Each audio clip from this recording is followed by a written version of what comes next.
Just before we go into the eulogies and the tributes, I'm sorry, you may have your seats. Apologies. I forgot to make an important announcement.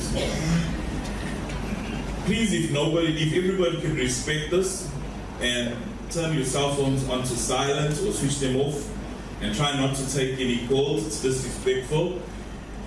And also, if we could ask if anyone that does smoke to not smoke within the church yard, please. We are guests here. We've been afforded this venue by the church. So if you need to smoke, by all means, please out the gate, and then you can have a cigarette there. The toilets, there's a ladies' toilet through the back door, right at the back, and the men's is around the corner. Yeah, around the corner.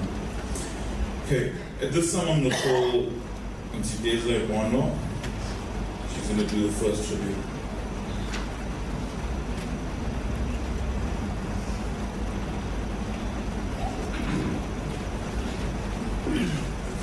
Greetings in the name of Jesus. For any of you who don't know me, I'm Desiree Barbeau, one of Flo's many cousins, and I will be speaking on behalf of all our cousins. Josephine Florence Samuel, affectionately known as Flo or Josie. She's the daughter of Auntie Mari, me Barbeau, and Uncle George Samuel. She was the youngest of 5 children. Her brother Renee and sister Sabine have passed on to be with the Lord. She is survived by 2 brothers, Thomas and Patrick. The family originally resided in Malvern in a big house on a huge property with orchards. Those years, all the Barbeau family functions were held there. Our parents were close and we made many visits to Malvern, sometimes taking 2 buses to get there because there weren't many cars around at that stage. As children, we loved being there. We had great fun, running around on this huge property, climbing trees and eating lychees and mangoes in the trees. Best memories ever. And, the Group Areas Act forced them to move. So in 1968, they moved from Malvern to Redhill, where they still all live. It said, we age not by years, but by stories. We never old, as we have stories. We build memories. Time, family and friends are 2 things that become more valuable as you get older. The older you get, yes. From a child, Flo had this long hair right down to her knees, and that fascinated everybody. Everybody wanted to touch this gorgeous hair. It was much, and she was as thin as a reed. A lot of you won't believe that, but believe me, she was, until she cut her hair, and then she started to gain weight. Flo was popular, more so because of that beautiful personality. Always jolly, caring, and loved to laugh out loud. As Joel said, she was the only person in the world that when she heard something, she'll still say, good golly gumptious. Flo loved well and was loved well in return. In the early years, in her 20s, she made many trips overseas. In the days when most of us didn't think it was possible, Flo was already flying. She sure broadened her horizons. For a long period of time, she worked for Barlow World Ford as a receptionist and switchboard operator. Now, any of the older folks that's been around and watched TV way back in the day will remember Nomer Asseblief. And that's how I picture Flo. On the phone, in between her work, a call. Hello, how's it, cuz? What's happening? Oh, wait, hold on. The call's coming through, I'll get back to you now. And that's how Flo was. And you know, even after, she loved to keep the contact. She was great at that. And even now when she retired, nothing changed. From her landline, she would call, how's so-and-so, how's so-and-so, wanting to be in the know about the family. She was Auntie Maurie's very own daughter. She inherited all her mother's genes. She was an excellent cook. Well, she loved good food, so she loved to cook. She made delicious food, and she even made pickles. And sure enough, if you visited her, she would hand over some. And otherwise, if you went there, come, Stephen, organize, come, give these people food. And the two of them would always organize and give us some of the food. Sometimes Stephen cooked us to say, hey, who are you expecting cooking this big pot? She said, you never know who comes around.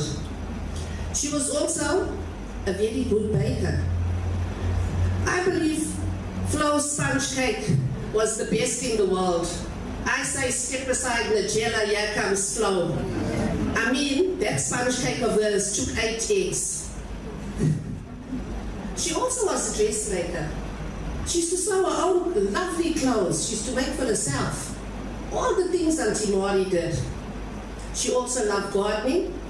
Every time we went there was some plant or some seeds that we were given. She loved to pot around in the garden. Flo was really a very talented person. I was privileged to go away with Flo on more than one occasion, up the coast and down the coast. She belonged to that club, and so holiday club, and so we would go. The one year, her, Stephen and I, we went down to Schlotti or Salt Rock down that way, and then we went down the south coast, Andre with to Moorgate. And Flo would just love to chill, chat and laugh and reminisce. You know, that's the sign, that we're getting old, when we start talking about those days. Remember this and remember that, but it was just so beautiful. She was also a serious pet lover. Always loved her dogs. I mean, not long ago, I think she had 5 dogs, Stephen. Loved her dogs. She used to talk to them and pick them up and carry them like you would a baby. Flo, your passing will leave a huge gap in all our lives that loved and cherished you. Our special cousin get-togethers will never be the same. Farewell, Flo. Gone too soon. You will be sorely missed. Thank you. Thanks, Mr. Davis. At this time, I'm going to call Karen Platjes. Do the next tribute.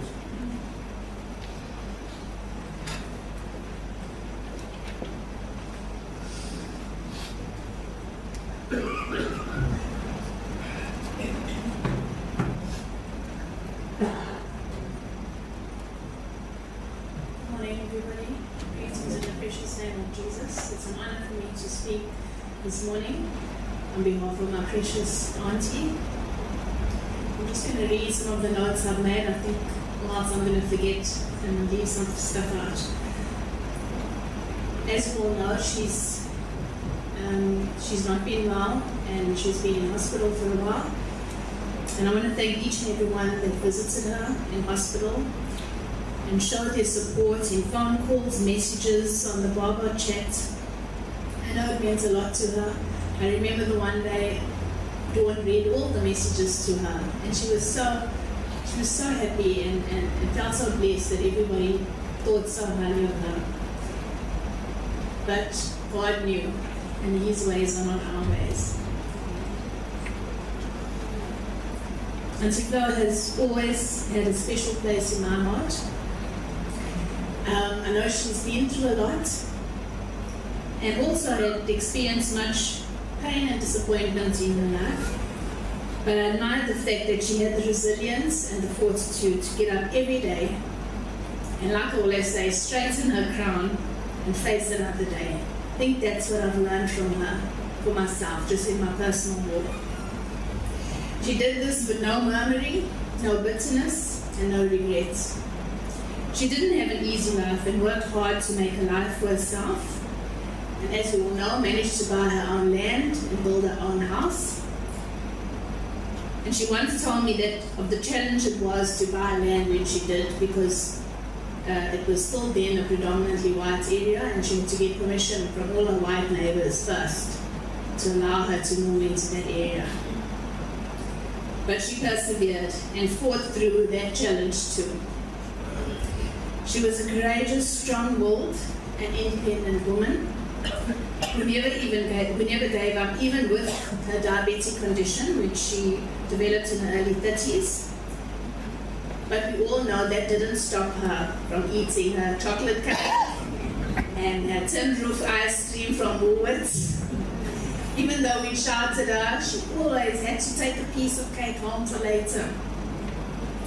I'm so proud of my aunt and loved her very much. She was my dad's baby sister, and he adored her too, often acting as a guardian. He would have been 74 years old today. I'm going to miss her infectious laugh and bubbly personality.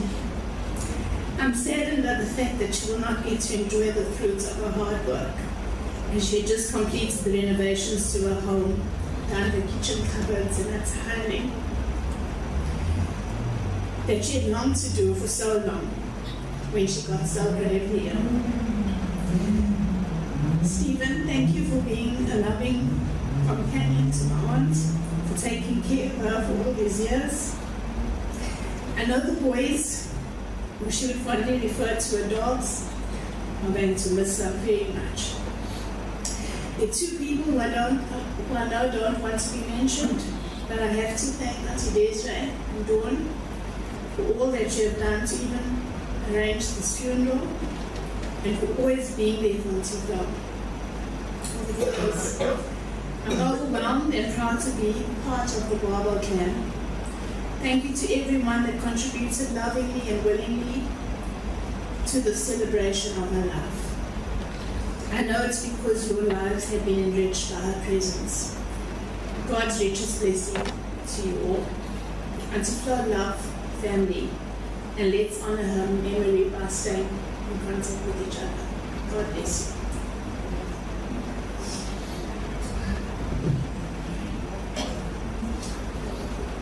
At this time, I'm going to call Alison King, Stephen's sister. She's going to say something on behalf of the Roberts family.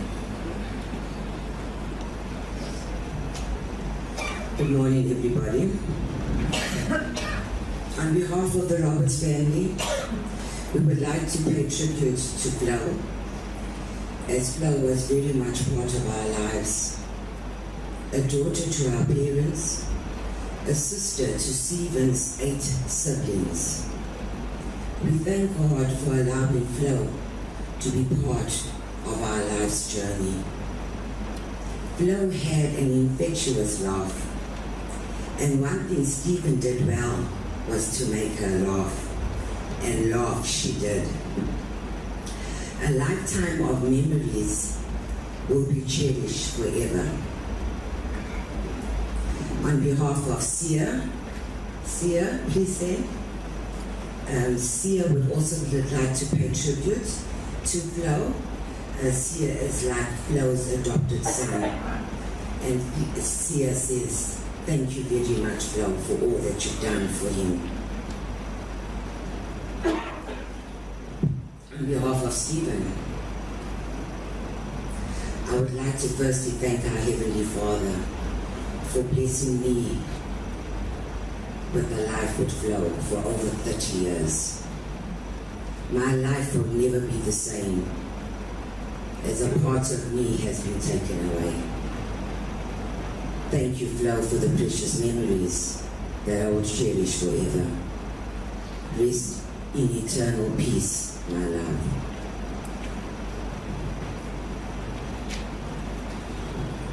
Thanks, Chris.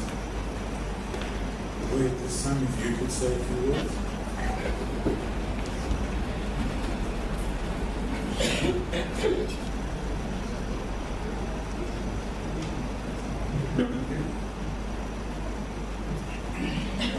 Good morning, family and friends of Flo.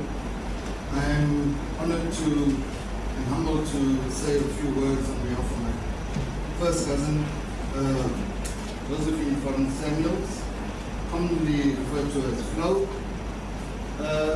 Firstly, good morning to all.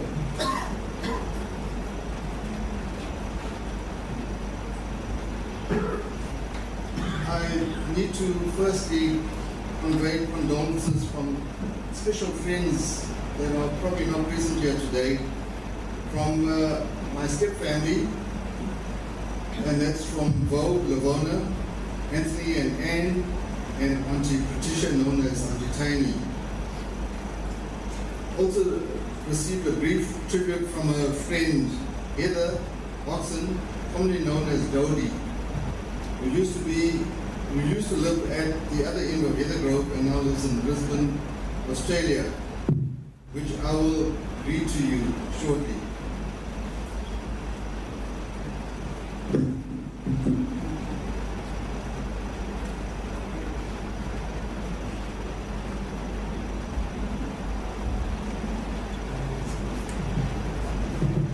Because I believe that this had to be read out to you because there's no other ways I could describe this friendship. And as Dodie or Heather says, Flo was the friend who always managed to look on the bright side of life. Her quirky sense of humor was legendary. We were the first coloured tilt packers at Pick and Pay in Redhill Road.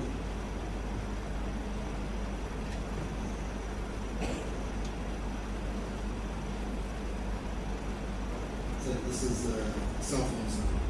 At age 15, we were determined to work during our boarding school holidays. The work ethic was legendary. She also saw an opportunity to eat and loved that about her, as I too enjoyed a good chow. At a barbecue, well, as the Aussies say, no barbecue, but at a braai, and this is just now across the road at 8 Heather Grove, at your dad's place, the men, and that's really the first cousins and my brothers and I, were cooking the meat and as usual drinking and chatting, and generally taking too long for Flo. The wives or girlfriends were too afraid to hurry the guys along, not our Flo. You men are all getting all juiced up, yeah, while the children are starving, she yells. Of course, we all knew that she was hungry and the meat was taking too long for her liking to get to the table. Words cannot relay the important part she played in my life, right up until I immigrated. That ability to see life through a fun-filled looking glass is priceless. After shedding a few tears, we always ended on a laugh. She was one of a kind. And I was humbled to know this also. I didn't know about this. That Flo thought of you and Annie were her rock. As Flo used to say, unquoted, that's my family, Dodie, was the usual way of describing the both of you. We lost a priceless part of our gang, as we call ourselves back in the day. Tears cannot take away the pain of the loss of my dear friend Flo. And now to continue, and I know Des told me to keep it short, but it was very difficult to reduce it, but I tried my best, and I shall continue with condolences of my better half Julia, who couldn't unfortunately make it today, and also her sister's family. They all got to know Flo over the years and were deeply saddened by the loss of Flo, and convey their heartfelt condolences to the family and relatives. Flo and I, we were both born about 1.5 months apart, she being the senior. When we, the Barkers, or Newton Barkers, relocated from Melbourne to Redhill, it was Flo's family that initially welcomed us. And that, when I started truly getting to know my, now 45 years or so later, one can see where the food she loved went. The typical characteristics of Flo, and these are some of those that are noted, which may have been mentioned already by Des and others. Flo had many classic phrases sayings, nicknames for others, which I will highlight a few. Replacing words or phrases with similar sounding words or phrases, but with totally different meaning, was one of her specialities. Example, she did travel to Canada and the USA way before many of us ever thought of doing so. And being from a Catholic background and having the different orders of priests and nuns, or be it Dominican or OMI or Salesian or Franciscan, she was one referring to the Franciscan nuns as San Francisco nuns. There were classic expressions of hers, like how bells, good golly, Miss Molly, or good golly, or gumptious, etc. I'm skidding, but make sure that her hair was stylish. And another typical one of, especially at functions, let me spoil myself a little bit, especially at functions, and yet in later years of approximately 30, both she and I are diabetics.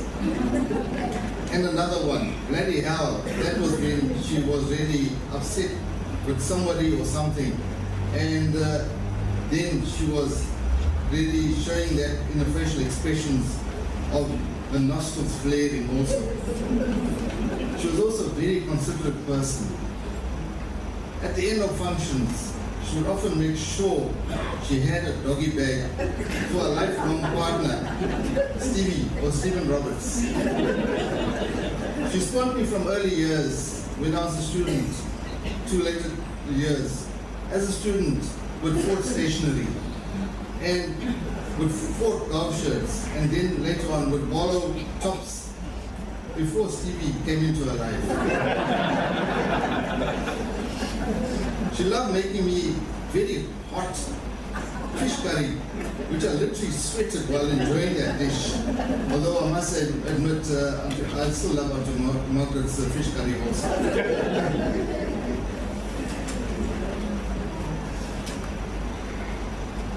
She, I know I must make sure I'm on the right page now. She loved comparing me, especially when Stevie came into her life. She would often usually compare my backside with expressions like, where is your backside? I mean, I really can't compare it to Stevie. and she has nicknames that attribute to her of calling Annette and I Annie and Roiki. Rochi, right? And yes, I counted that with Flochi or Auntie Flo, because she was both my first cousin and also as my aunt from the father's side, from the mother's side. She was also my first cousin, but that's, as I said, that's why we had another time. Flo, Steve, and their children. Yes, Flo and Stevie shared a great love for house dogs, as we heard earlier. But more recently, I believe, Felix the cat moved in also. I must admit that extreme love for animals drove me a bit nuts. But Flo and Steve were two peas in a pod. Yes, and sadly now it's time to say goodbye. There are many more tales to tell, like the time spent together at a resort or two, advising her to drive, using phone technology, and even building our homes in a similar period. But time constraints are upon us. So it is with a heavy heart that we and other family friends across the country and overseas have to convey our final goodbyes to Flo. Flo took leave from us, as mentioned earlier by Michael also. On the first year anniversary of our cousin Eugene, or Tickles, as he was commonly known, to ensure that we will always remember both of them, of whom she was very fond of. And yes, it means we all must be a bit more ready now, that both of them could come and collect another cousin. In closing, a quote I recently came across I thought was fitting in that it reflects the life of Flo. And as I say over here, it states, forget your own unhappiness, but creating a little happiness for others. Because when you are good to others, you are a bit good to yourself. Just remember, the things you do for yourself are gone when you are gone. But the things you do for others remain as your legacy. Flo's legacy will live on in our minds, hearts, and souls. May she rest in eternal peace. Amen. Amen.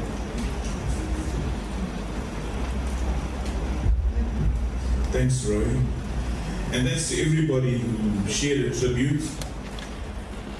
I think we all could relate to some of those stories and those names and that. And really, Auntie Flo's lived a good life. God's been good to her. She's achieved a lot in her life, and to God be the glory.